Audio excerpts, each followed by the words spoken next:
Българиан менталитет. Всички искаме много камери за висока скорост, ама да снимат другите, не нас, когато караме бързо.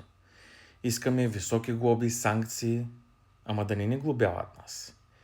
Искаме да не ни спират пред гаража всеки ден, ама ние когато спрем, сме само за малко.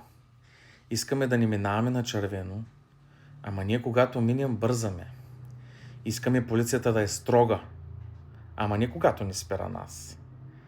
Искаме да не се приреждаме на опашката, ама ние когато се приредим, сме само с едно нещо. Искаме да нямаме шумни съседи, ама ние когато вдигаме шум, имаме празник, купонясваме. Искаме всички да са учтиви, обаче някой когато ни направи забележка, какъв е той, че да ми казва какво да правя. Искаме всички да си плащат данъците, ама сега когато има вариант да не ги платиш, защо да даваш пари на държавата?